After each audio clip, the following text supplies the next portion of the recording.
tools to build a data-driven culture, leveraging processes and methods, automated insights in there, improve the data-driven culture and organization, and accelerate product strategy. Wow, that's a mouthful, but it's a lot in there. So I've got Bhushan Heda, VP of Engineering for Intuit. Yep. Great to meet you. And Mike Owen, Data Analytics Leader from Intuit. Yes, hello. Great to hear you guys. I'm in 1 minute. I'm going to turn this over to you. So, because we're going to start at 10 exactly, because I'm that type of guy. And maybe people can get one 30-second stretch break before they jump on. No. You don't want to miss this presentation. Sit down, watch the presentation. We'll be there with you. And once again, keep those questions coming, because we'll get them to the presenters and get the answers to you. Take it over, guys. Awesome. Cool. So thank you, Jim, for having us over here. Just to introduce ourselves, I hope that you've all used some aspect of Intuit. Intuit is into several products.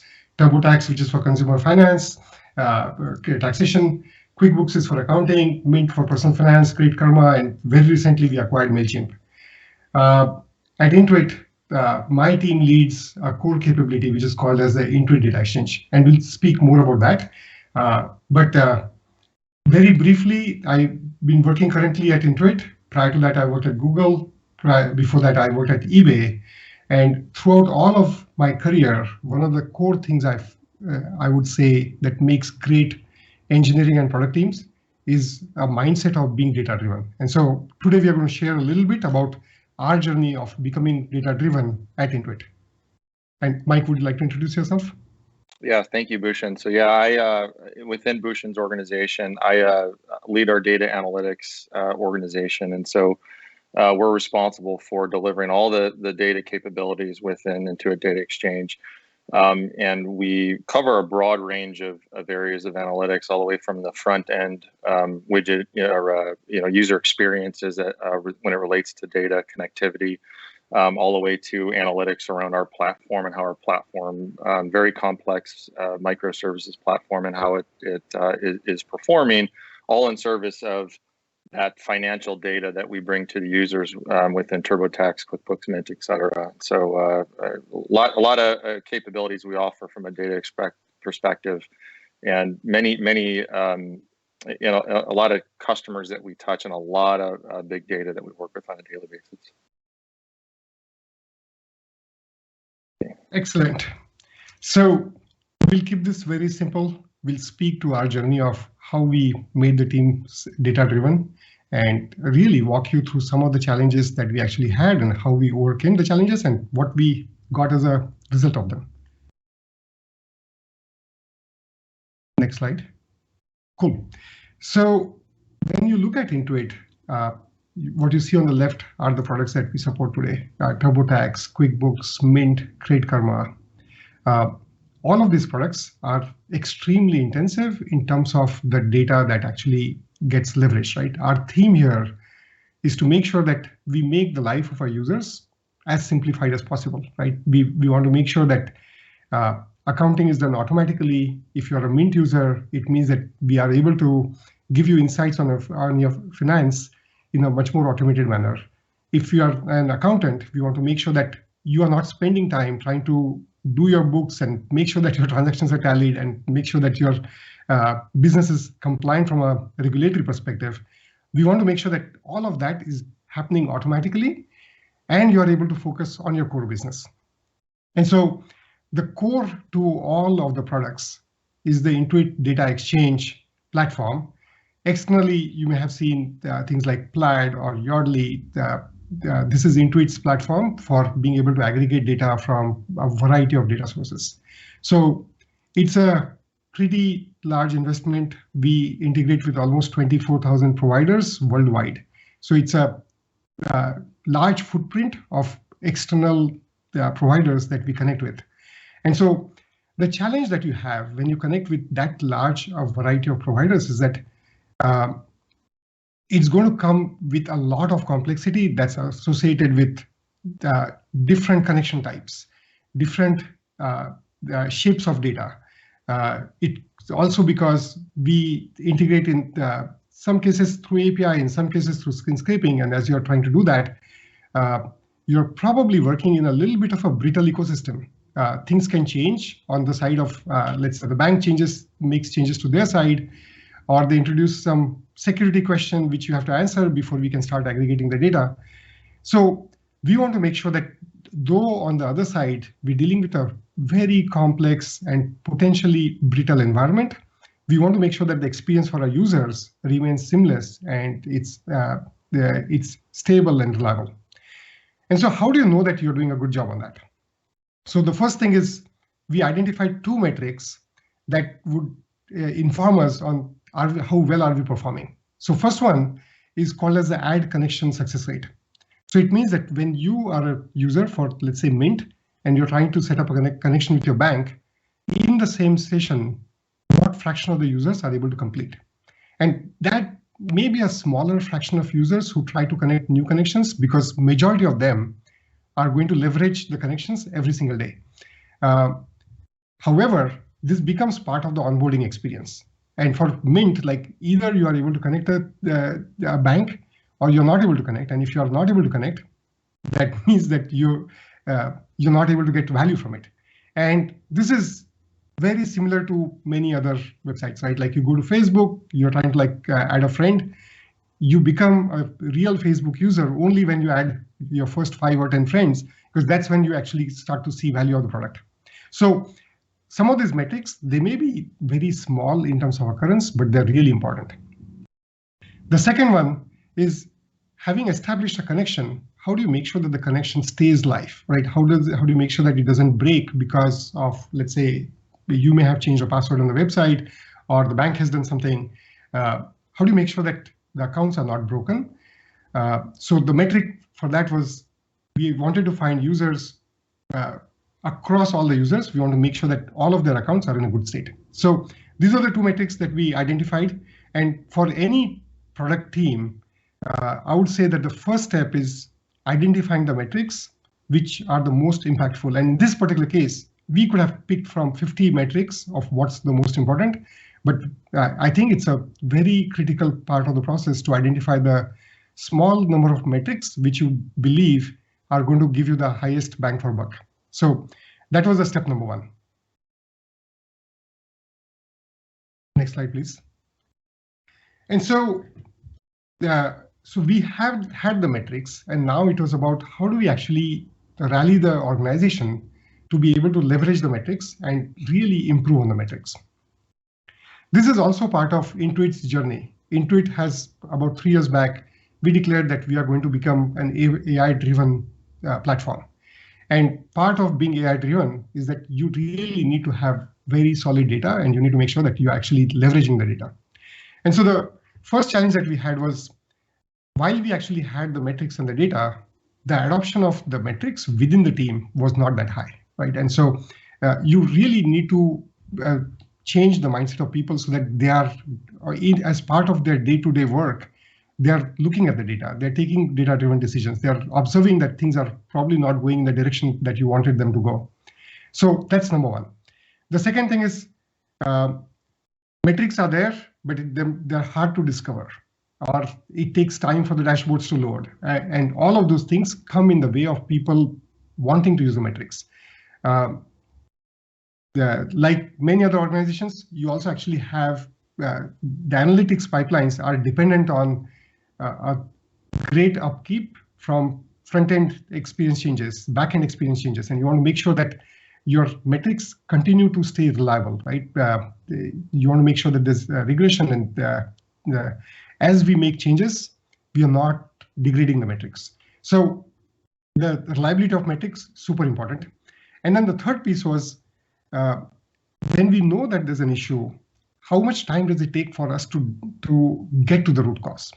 And earlier when we started the journey, the effort it took for us to get from knowing that there's a problem to getting to the root cause was significantly high. And when that effort is high, the barrier for looking into an issue becomes low, becomes very high. And so people would tend to look into a metric, let's say dip, only when there's a significant dip, right? And so if it's maybe a 0.2%, people are less likely to spend time on it versus a 2% change in the metric.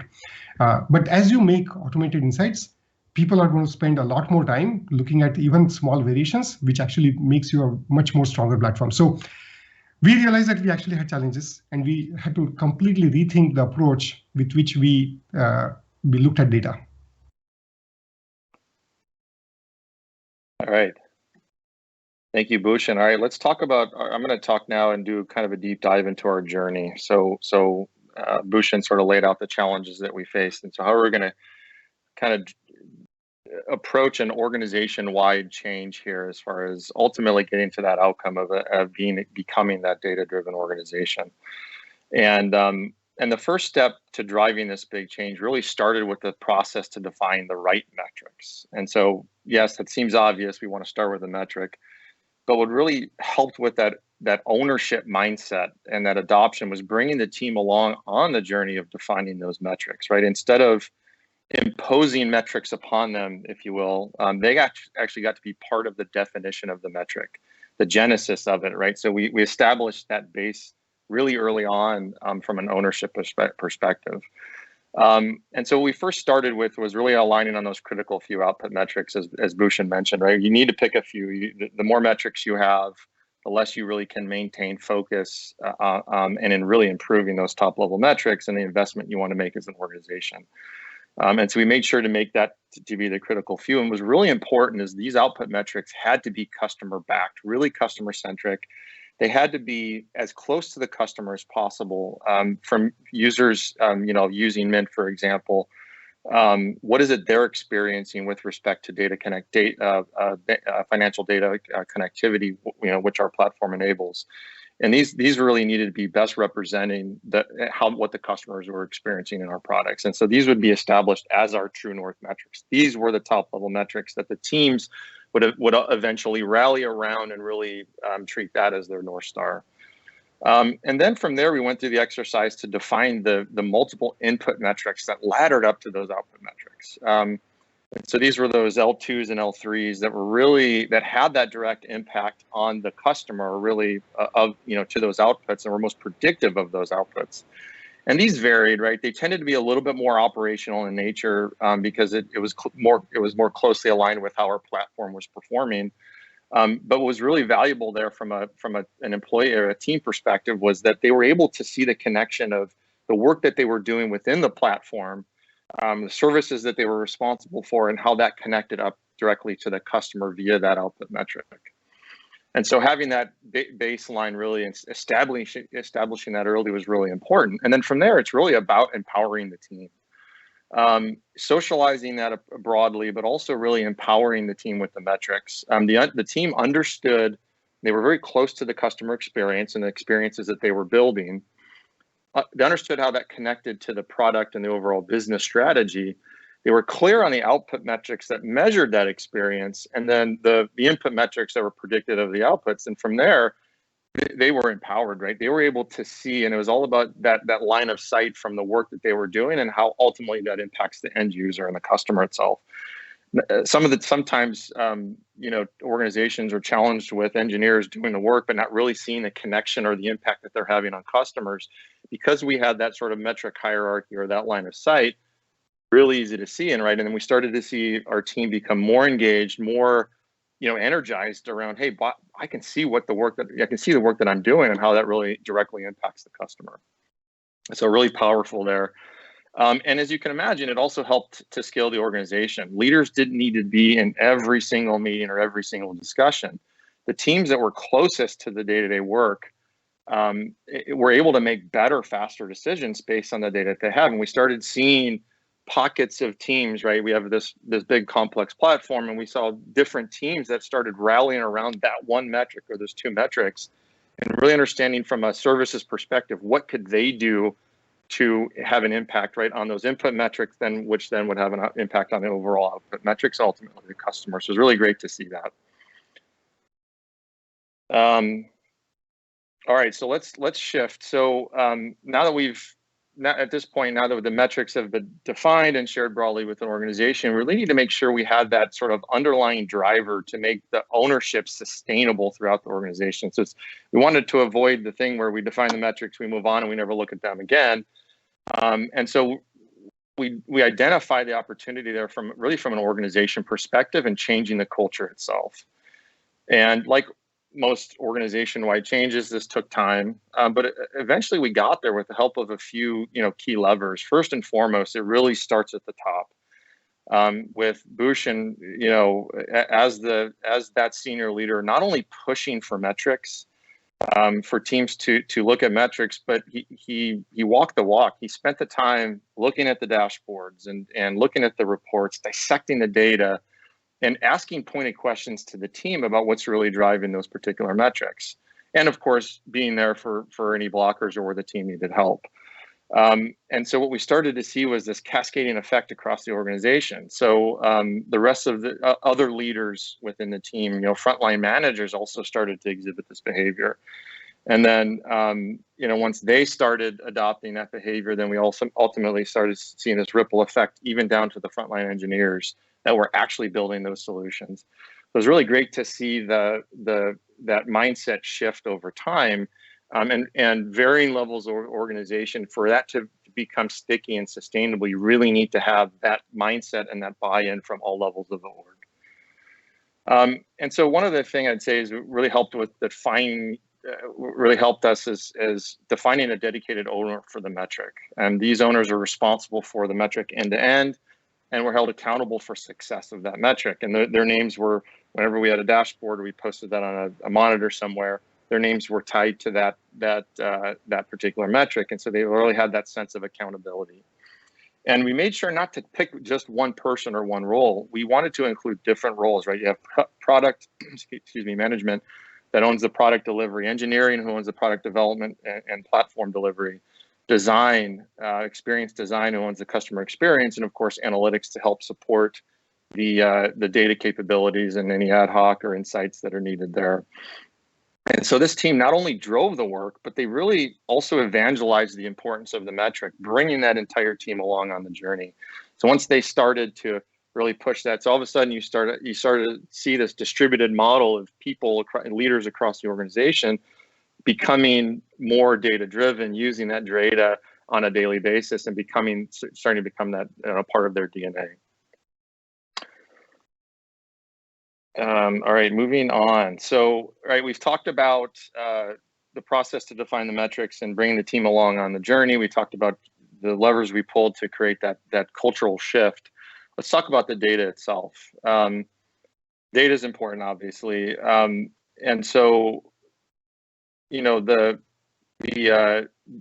big kind of, I think the biggest learning really that we had was we needed to make the data easy to understand, easy to get to, and really part of the team's day-to-day routine. And I'll get into that in a second, but just to call out, this wasn't about just building dashboards. We had to go way beyond building dashboards. Dashboards were table stakes. We'd still use them as part of our daily routine, but it was really more about the steps we took to make it part of their DNA, right? It needed to be part of a second nature to the team. And so first and foremost, a critical piece, it's obvious, but it's worth calling out because organizations these days really, they occasionally have this problem is data accuracy, really. So we needed to ensure that the data the team was looking at is accurate. And there aren't doubts about the data, because that could bite us later, right? So what we did, we decided to really invest the extra time and effort up front to perform the necessary validation, quickly close out on those gaps, partner with our development teams to close out any data instrumentation issues, things like that, get that out of the way early, because we knew if we didn't, it's going to continue to pop up as a distraction, and the team ultimately was going to lose focus on the metric and changes they needed to make to improve the metric, right? So it's all about the adoption. If the team's not seeing the progress that the changes that they're making aren't impacting that overall metric and ultimately customer, they're spending time on fixing bugs with the data, huge distraction, right? And then you start to you lose that energy, that adoption of the metric and the data. So moving on, the other key principle we followed was reducing the friction. Really what that means is the extra steps for the team to take to get access to the data, and ultimately to insights, right? Actionable insights. They shouldn't have to go out of their way to see on a daily basis how the metric is reporting. The data had to be in front of them as part of their day-to-day routine. We decided we really needed to bring the data to them versus relying on them to go to the data, right? And so an easy mechanism for us there, one example was we just build daily reports. We'd shoot the daily reports in their inboxes and it would come up. It would have high-level view, and we'll go to an example of that in a second, but it had a high-level view of, how's the overall metric trending overall, and then what are the top drivers for improvements or degradation of that metric. Really great to see. And that was, and honestly, let's be honest, engineers, teams logging in the morning, they have emails that are coming up in their inbox. They're all very high important. They work on those and they get started with their day. All of a sudden, they're not spending that extra time proactively to go to a dashboard and look at the data. That way we brought that directly to them. And so got really good feedback from the team. They said, you know what, as trivial as it sounds, it actually gets in the way of having to go out somewhere else to get the data. And we really like this because, again, it's ingrained as part of their day-to-day routine. And so last but not least, the other key here was, now that you have the data and you have easy access to the data, what you do with that data is critically important. And so we made sure to implement the right processes and operating mechanisms around the data to really make that actionable, right? And so it's for example, we had reoccurring meetings that would lead with data. If we had a weekly staff meeting, the first agenda item would be, let's pull up a dashboard and look to see how we performed this day or this week. Or we would carve out some times with specific metric reviews as a team. The entire team was brought along there to look at the data and dissect the dashboard, go into the filters, look around, and really see what was driving that metric. And again, it kind of ties back to the work that they're doing from a platform perspective. But what was most important there was really creating those explicit actions from those OpMechs, right? You don't leave a meeting without we never left a meeting without having an action and following up subsequently in another meeting. That's really where you get that progress, and that's where we were successful because we methodically reviewed the data, took bite-sized chunks of work that over time really improved that metric. All right, so let me jump into a click down more specifically into a tool that we use. So we talked about making the data easy to understand at their fingertips as part of the day-to-day work. It's one thing to make that high-level metric available to them to see how it's performing, but we wanted to take it a step further and really accelerate the time to insight, really, or what that really means is the time it took to decide on what actions we needed to take or what insight we got from that it impacted that overall metric. And so what we did was we built these automated insights directly within the dashboard. And so it all came down to the queries we wrote and the logic that we built directly into the report that automatically surfaced the top drivers directly in there, right? So you could see the top level, but you can also see what were the key segments that were driving an improvement or degradation in the metric. Key segments or cohorts of our user base that could potentially be impacted. We have obviously there's, from a platform perspective, we support multiple platforms, either from the, web or mobile, or specific providers that we're connecting to, or overall types of failures, right? So we had many different dimensions. And ultimately what this did was it eliminated the need to click around in a dashboard to eventually discover what was going on and what was driving the change. That just takes too much time and that gets in the way. So what could we do to automatically give that data to them? And I would say, right, taking a step back for a second, it's all about getting over the hump. Once you get that rhythm within the team, once the team's used to exhibiting that behavior and really doing that on a consistent basis, it's natural to them and it's part of their DNA, as we were saying, right? But getting over that hump and getting that immediate adoption is the challenge. And this is one of our primary tools that we were able to get that. We met them where they were, we gave them the data and they were able to really digest that and make it actionable. And so as we talked about earlier, as Bhushan mentioned, right, there's it's a complex platform. There's a lot of internal and external variables within our platform, externally connecting to the various providers that we connect to. And so there's a lot of different dimensions and segments that could cause issues. And so the idea here is we surface the top issues immediately to them, those that had that prioritize that work based on the most impact, and make that readily available to our teams. And so just to kind of dig specifically into this report, was interesting here is, right, you can see our ad connection success rate. Normally we might overlook a particular issue because at the top level we've improved by 0.06 points versus previous day. And so on a normal day, if we didn't have these additional insights, we might look past that and move on and say, okay, there's no issues with this top level metric, and we would miss really these top cohorts. If you take then a click down, some really important segments that are turning red, right? And those are dropping. We wouldn't necessarily see them because they didn't have an overall impact on the metric, but they did have impact on customers, right? And so we're failing our customers there in that particular set of customers because they're having issues connecting or staying connected to their data. And so we didn't want that, right? And so we want to be as proactive as possible in fixing those issues for those users. And so, generally speaking here, right, this is a little bit operational in nature, but you can really apply these automated insights to a lot of other areas of the business and the product as well, right? If we were making product experience changes, for example, or tuning our backend platform, and making it more performant, for example, right? Those are types of things you could also surface in these automated insights. And even down to the level of bug fixes, right? So if those are issues that our engineering teams are working on to fix bugs, those would also be surfaced as automated insights.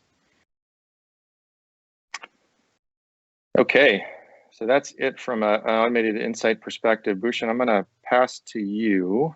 Mike, maybe if you can stay on this slide for a second, just one more thing I would like to add here is, first of all, I think this was huge in terms of the speed and the focus of the team, because once they were able to get this information on a platter, it was so much more easier for users to for the engineers to react and look at things. The thing to keep in mind here, though, is that this is analytic information and this is a day delayed, right? It's the next day that you're looking at it. So these are lessons for us to understand from an engineering standpoint, what could be done for us to understand the problems real time. And this is where the work that you do on the analytics side can actually start having ripple effects in creating a much more stronger engineering organization. So, but what you see here is very broadly applicable, right? When we were in Mint, you're looking at active users and you're looking at activity of users, and that could be related to platform changes. It could be related to external events. But staying on top of things is essentially what a system like this would actually enable us to do. With that, and really quickly before we jump to the last slide, Bhushan, I think it's all about connecting the work that the team is doing directly to the customer, right? And that was where we saw the adoption. That's where we saw the energy from the team, and the team really taking data as the first level, the primary objective and the big input into the work that they do, is being able to see the work that they're doing and how that connects to the customer, and that's really powerful there. Yeah. Excellent. And so if I were to summarize, what you see in front of you is a recipe for creating a data-driven culture, or at least a recipe that worked for us.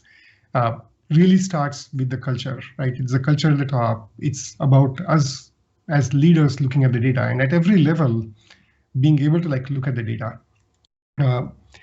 When we ask questions, I think it triggers teams to go look at things in a more deeper manner. And I think they unlocks so many things that they would otherwise not have figured out, right? Picking a few key metrics, really important. And I think we have to be very choosy about what we believe are the main drivers. And the way Mike explained earlier, you start with output metrics, but output metrics is revenue for the company. But that's not what you try to monitor. You try to monitor what are the inputs that go into it. And then picking those few inputs that you think are critical and making sure that you actually have laser focus on getting them right, super important. The third one is lowering the barrier to get to the data. I can tell that there was a massive day and night difference between a system where we actually had the data earlier. You could go to analytics.intuit.com and you could start looking at the data, or the data was coming on a platter to your inbox, and not just the raw data coming, but the insights that were coming, which you saw as part of the automated insights here, completely shifts the behaviors of the team because they're going to be so much more responsive to whatever is happening there.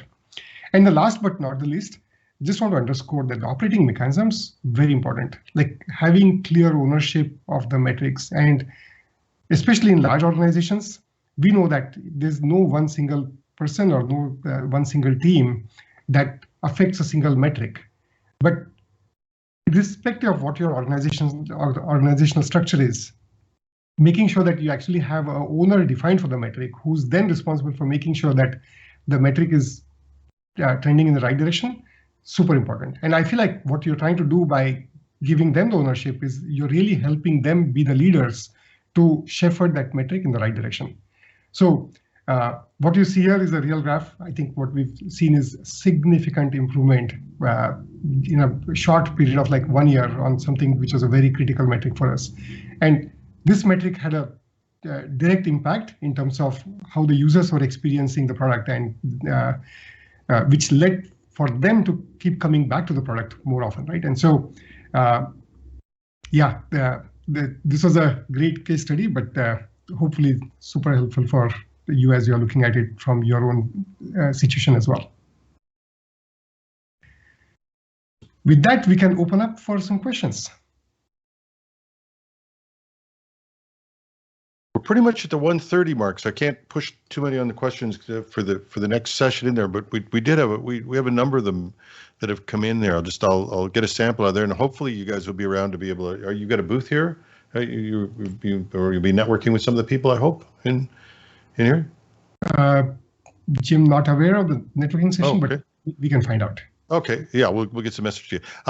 One of the questions that came up, and there's a number of them, but what are some of the priorities that you'd recommend to a small data team to build a data-driven culture in there?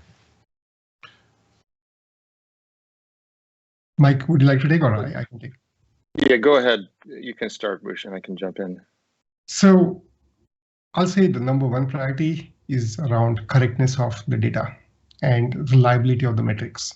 I'll say that several times in my career, I've been beaten by the metrics that you see are things that people would not believe, and then if that trust is going to erode, that's a problem. Fixing the metrics is often takes a village because it's not in the purview of the data team, right? It's the engineering teams which are like instrumenting and logging things. The change could be spanning from like multiple backend services to like multiple front-end tiers. And so the data is coming to analytics through multiple paths.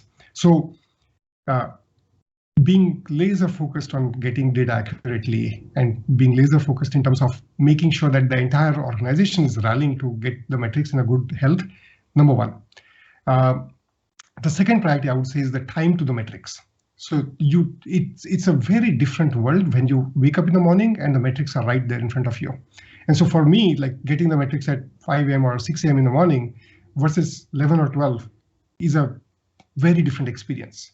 Because when you start the day and you're looking at your dashboards and you're seeing what's happening, that's a fresh time by which people can react and probably react in time, as opposed to like you've gone through the day and at the end of the middle of the day, you're busy with 17 other things. And this is one more thing that's coming in. And the third piece I would say here is what you saw in terms of automated insights. We should really question ad hoc reports which have to be generated. We should be leveraging the analytics capability for doing some really value-added insights, as opposed to trying to do the same queries over and over again. And so the theme is going to be about how can you make the whole world self-serve for the users and not actually have analytics spend time and cycles doing that. Mike, anything else? Yeah, I was just going to add the self-serve is critical, right? So you talk about adoption, right? What is a barrier to adoption? It's, oh, I'm going to have to contact one of my data analysts to get the data out. And right, the more that you can make, the more the data teams can make that data readily available. And you have to give the various segments that, you know, as we talked about, ours was very complex. We had to add a lot of dimensions and segments there. But the more you can make that easily available to your stakeholders, the more that they're going to adopt that, the more that you're removing those barriers for them. They're going to use that more on a consistent basis. They're not going to have to ask you. You may ask the data team for more of the complex, deeper things that are needed, deeper insights that are needed. But as long as you have the table stakes out there, you have that top level metric and all the drivers for it, the more they're going to adopt, because they're going to start, those stakeholders are start going to get ingrained in their head too, to say, oh, wait, I can get this data myself. I'm just going to go directly do that, versus having to go to a data team to get that. Yeah, that's another. This is sort of what we talk about in the democratization of data, right? I mean, really, and that's another one of our questions. It talks about, how can you the best way to begin data democratization. Well, say that 10 times really fast. Yeah. And while you're still early in your digital transformation journey, I think that's a great question. Any more on that, or I didn't mean to cut you off on that. That was. Well, I think we could speak about this for a long time. I'll just say that maybe one additional thing that I would add there is making sure that the metrics are tying to the end user is very important. I love that. Yeah. Example of this, right? For example, within Intuit, we are a platform team. And this is a platform team that manifests itself in, let's say, TurboTax or in QuickBooks. Now, there's a fragment of users and probably a large fraction of users who would come and leverage this platform for getting their data in an automated manner. But if we were to restrict ourselves only to the data that our platform saw, that would be a limited view. It would be 100 people came to the platform and of them 90 were successful. But the question is, how many others were there who could have benefited from the platform and who did not come to the platform?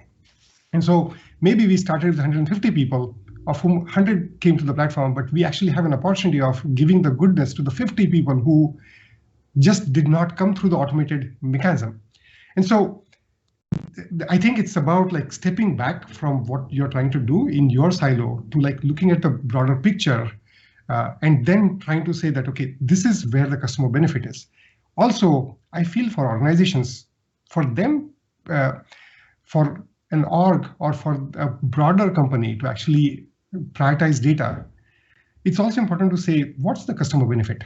And so in our case, the customer benefit is, this is the amount of time we saved for people because they came and got a benefit in a manual way. Can you quantify that in terms of, this was the number of minutes we saved per user multiplied by the 50 million users that you have, this is the amount of time. I think those are very compelling ways for you to actually really demonstrate value and be able to focus on things that truly matter to the users. Yeah, and that's where and just to extend on that, really, that's where we saw that adoption from a platform team, that our direct team. It's one thing for them to see the impact that they're having from a platform perspective, but as soon as you connect the data, the metrics of what we're doing from a platform perspective to the end user, from a customer benefit perspective, what are those metrics that they're seeing from a user perspective that they're benefiting from? There you get that adoption, right? So it's all about being customer obsessed and knowing, no matter where you are in the organization, what connection do you have to the customer? Whether you're a platform, you're building the product directly to the user, having that connection, we really saw that within our platform. And that's one of the big things I take away from your presentation is this idea of the line of. You talked about line of sight. You talked about getting the line of, getting from where I am on the team, being able to see the influence I have on the outcome. I always say outcome, not outputs, because an outcome is what a customer wants, right? So we get to keep that line to the customer in there. So and to help me again with how you that's sometimes a multiple step journey where you influence something that influences something that influences something else. How do you keep that line of sight? How do you, what really helped for us is when you actually saw the the changes you were making to the input metric, how that input metric impacted the output metric. So if you're choosing the right metrics, L1s versus L2s or L3s, theoretically, you should be able to see that impact. As an engineer, I'm going to release a particular change. That's going to change one of our input metrics, which ultimately is going to change one of our output metrics. When they see that change happening, that's where that energy comes from, and that's where you can actually you can see that impact, and that's really what resonated with our team. So it all revolves around picking that right metric, right? I'll say that even at the company level, we're trying to measure what's the percentage of data that comes into the company that's coming in an automated manner. So it starts at the very, very top, which is across all of the business units. We are trying to understand that. And then when you start by saying, here's a baseline, here's the improvement you want to drive, then you want to click down and say, okay, what leads into that number on top?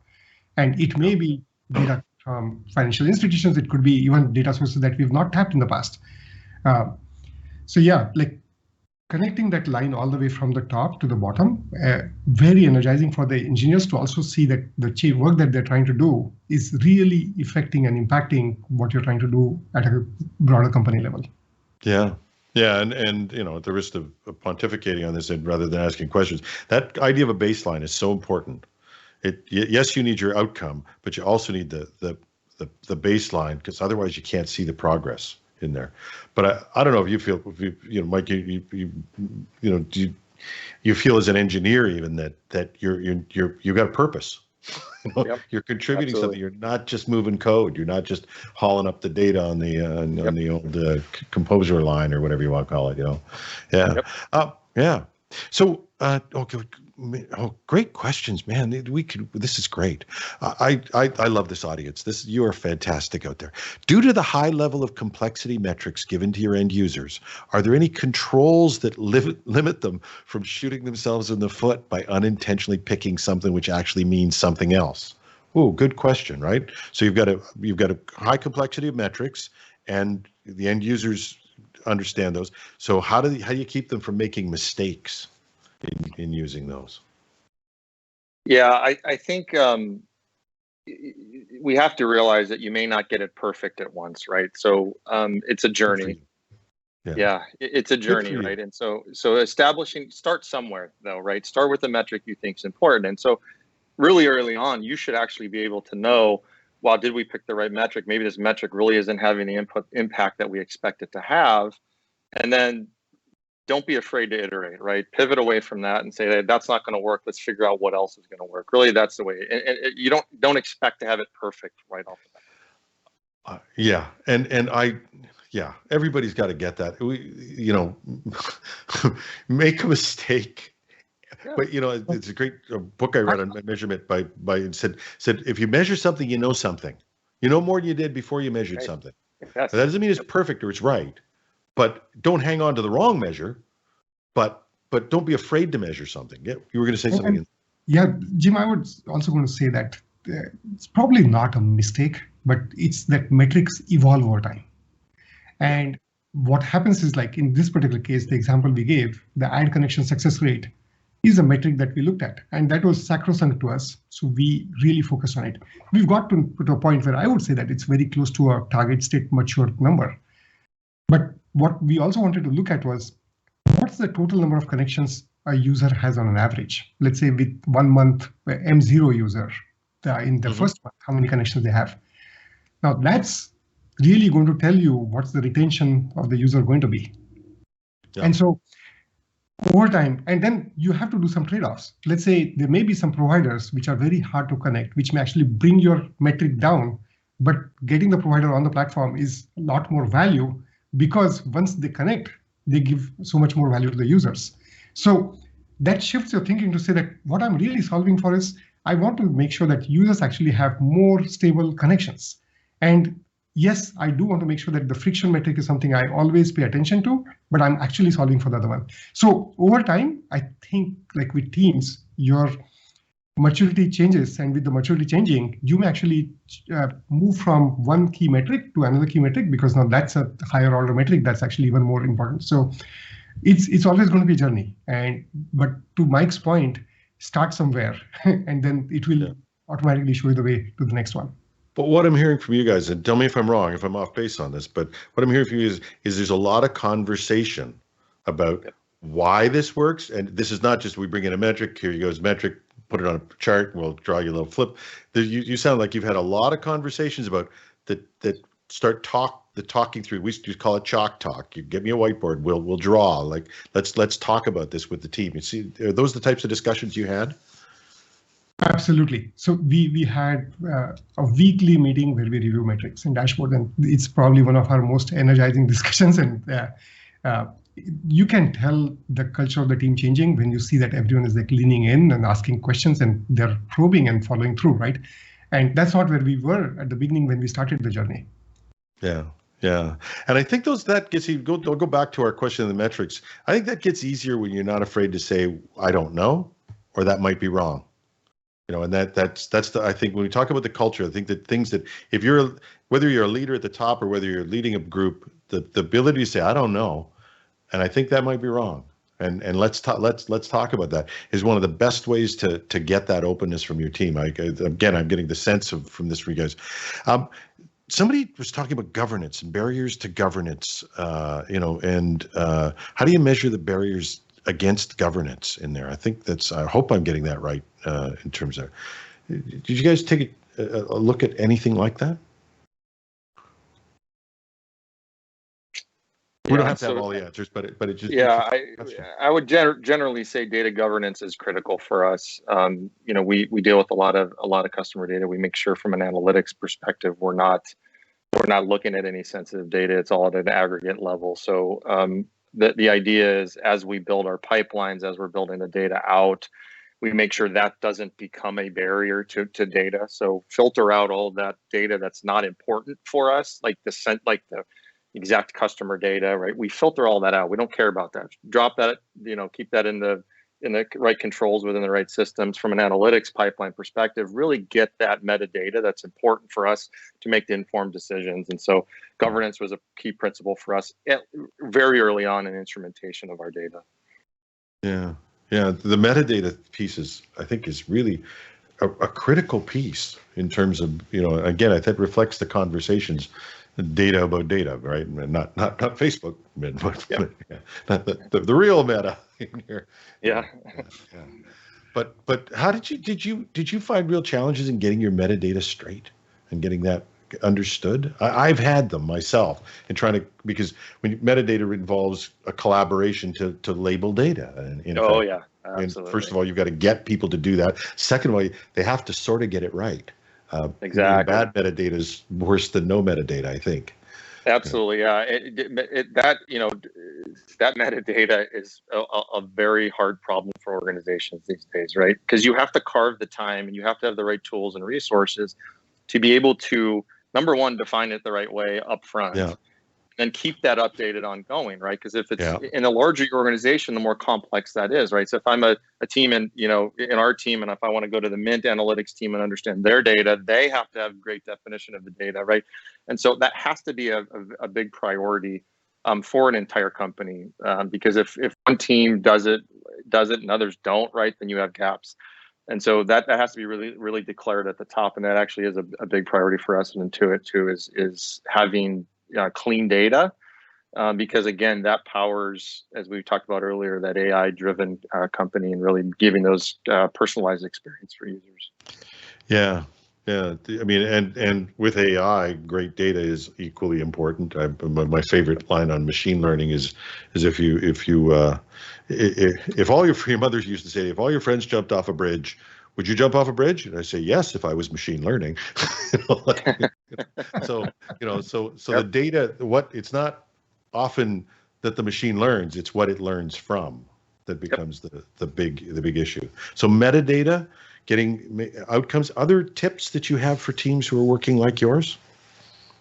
One thing I'll say is that the upfront investment in terms of defining the right data structures is super important. And I think teams often underestimate the complexity involved in defining the right data model. And especially if you're dealing with data models, which could be variable. Like in our case, for example, if you're looking at financial data, and as you work with, let's say, tens of thousands of providers, you'll actually see a lot of variability that would evolve. And but how do you make sure that you try to anticipate the variability and you try to build a data structure and schema which actually is going to be able to support that? It takes time, and it takes a lot of effort and due diligence from the teams. So I've always seen that we've always underestimated the amount of time it takes for us to like do that upfront thinking, but it requires to be done because re-engineering data afterwards is by far like the most expensive thing to do. Yeah, you have to have those discussions. How do you do that though? Because I mean, there's pressure to move forward. You work for a company that's got to turn out a product. I mean, give me something. I got to get going on it. So how do you instill the patience to let people actually let you do the type of conversations and analysis to understand your data structure? Mike, you want to take this? Yeah. Look at that one to Mike. I wish I had an easy answer there. Well, I can say one thing, that it really starts with the principle of what you believe is what it takes for a successful project, right? And so I think it starts with what you believe and you define as this is your release criteria or your ship criteria. And I think so that's why I believe it starts backward. You say that this is your definition of done. Definition of done means that you actually have great data. You have analytics which is flowing and it's tested even before you hit your features to production. You may initially have friction where people want to like really go fast, but I think it's a matter of education and saying that, look, these are some of the things which are required, right? And this is not limited only to data. The same thing is also applicable to, you can question, why do I need to like write 1,000 JUnit tests and why do I have to write integration tests? And for each of them, you can argue that you could go faster in the short term by skipping some of the steps, but that's not the reality, right? All of these would accumulate and hit you as tech debt, and it's going to slow you down as an organization. So I think we are very clear about like what we think is our definition of done and what's done well. And I think it's over time, people come around, and then afterward, that just becomes the way of doing things. Yeah. No, because I know from personal experience, my own data journey has been, we spent a lot of time building foundation. We also spent a lot of time trying to give some people some early wins from, like, we tried to sector it off and find some early wins in there to just kind of bring people along. But it eventually you really do have to have an architecture and an understanding of your data. There's no doubt about that. Just as we start to finish up in here, and I'll just go back over this, and I think we've covered some of this in our questions in here, but somebody asked the question, what do you find are the main challenges, barriers to adopting a data-driven culture? And that's really what you guys are talking about, right? You're talking about building a culture, data-driven culture that goes from engineering up to client. What are the challenges that you most remember from this? Yeah, I think we touched on it a couple times, which was connecting the work that the team is doing directly to the customer. Yeah. How do you, and we call that into a customer obsessed, right? So it's one thing for me as an engineer to do the work, and all of a sudden the work I do goes into the ether and it's sort of ambiguous as to the impact I'm having. Make that connection, right? So and even down to the tangible work the teams are doing, to the impact, as long as you have selected the right metrics and the right connection there and the right line of sight, you should be able to, the engineer should be able to see that. And the other thing is bringing the data to them, right? As trivial as that sounds, that was huge for us, and bringing the data to them in their own environment, is critical. And whether they like to say it or not, they engineers are focused on building, right? They want to get in the lines of code. That metrics aren't always the first and foremost priority for them. But when you make the connection for them, you make that data readily available to them, and the insights are also a big part of that, because that's what connects the work that they're doing to that overall metric. As soon as you have all that together, you really see that adoption, and it's getting over the hump. Once they're over the hump, then it really becomes a second nature, and it's part of their day-to-day, and and you don't have that many challenges in terms of adoption. Yeah. I think that one thing I'll add here is that you need to give data teeth to the data, because you may actually have data sitting there, but the question is the organization looking at the data? Are you actually inspecting the data and the movement of what's happening there, right? And so I think most organizations, like you said, that people respect what you inspect. And so making sure that you are inspecting your metrics on a regular basis, and that's happening across the organization, very important, right? And so I feel like the biggest change that can actually happen is, as an organization, you hold yourself accountable to the metrics. You define what your metrics are, you define what you are shooting for in target state, maybe your year-end goal, your bridge goals through the quarters, and then you're saying that, am I really making the progress that I was supposed to make? Because we always have hypotheses around what the outcome is going to be for a particular change that we are trying to institute. But the reality is, most changes are going to surprise us, and they're not going to go in the direction that we expect them to go. And what really separates opinion from facts is the data that you are actually seeing here. Yeah, and if I can paraphrase that, get real. I mean, you've got to confront the fact that change is going to happen. I've been in corporate life for 40 years, and I find it just astonishing that it's taken us this long to learn that things don't always work out the way when we started. Amazing. You're supposed to, the old days, you have a project, you're 3 years from here, you're supposed to predict the end date, and nobody will ever hold you to the number, and we got gun shy. So we when we're following metric that's not working, sometimes you just got to say, this ain't working. What will? No, I think that's the ultimate advice. If you're going to build a culture is based on trust, right? And an understanding and a shared view in there. This has been great, guys. I just like a fabulous discussion. Is there one? I just want to let you sum up. Is there one thing that you like to be the really? And we've talked about some of the things. Connect to the customer. Bring the data to them that was there and get real or whatever in there. Is there one other thing you like to leave to everybody as a message that you really want them to remember if they're going to remember one thing from this presentation?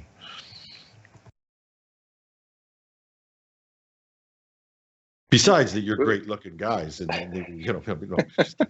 yeah. Bhushan, you want to go? I'll just say that just be metric-driven. I think here's a nugget for me, and this is not just from my recent experience at Intuit. I used to be at eBay, and I used to lead checkout there, and we had one single metric, which was checkout conversion rate. I remember that we had started at 68%, and it was a long tail of issues. You've got a variety of sellers, but you have issues of like people falling through because the shipping address is not there, because sales tax has to be computed on some zip code, but some zip code falls in a same zip code. You have two different counties, some weirdest things that you'll come across. But when you say that I'm going to be focused on the conversion as a metric, you're inspiring people to like go deeper. And so I remember the time where like we started the journey at eBay, and like in 3 years, like we went from 68 to 75%. The teams printed a T-shirt of 75%. It goes to show that people own and care and feel excited about what they're trying to do. I think we had a very similar journey here as well. And so my one key takeaway for you is like find a metric that you feel is truly representing, and be passionate, and just make that part of your entire team's DNA. Stuff, yeah. One of the other questions in here is have you any standout clients or companies that you've seen that really are also great leading transformation in the industry? Are there other companies that you look at, or other examples that you've seen? Where most of the work that actually happens with data, it's actually happening behind the scenes, right? So like what are their best practices they're doing, but you can tell that if companies are doing well, it's most likely not a surprise.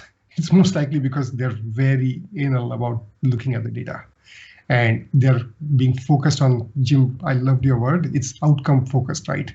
And you're holding yourself accountable to the outcome and making sure that you're really trying to get what you're saying there. So Yeah, I mean, we all have our favorite set of companies, but I would say, like, let's say Amazon is number one in terms of the outcome that they're able to drive, irrespective of the kind of line of business that they're trying to pick up, right? And so, but I think, like, I would safely assume that if you see companies doing well, it's because they are paying a lot of attention to data. Yeah. If you see somebody that's growing quickly and profitable, check them out, because chances are that there's a relationship there to being able to. Guys, this has been fabulous, and like I said, it's one of the great things about a conversation is when it's over and you want more, you want to be able to chat for more. It's been great meeting you. Thank you so much. Thank you to our audience who's been asking the greatest questions out there. There's still even a couple more, but we do have to move on to something else that cut me a little more slack in the schedule so I can keep this conversation going. And that's just great. Great to meet you. Great. Likewise, and thank you so much for having us over. And don't forget to connect on LinkedIn, and we'll see you again.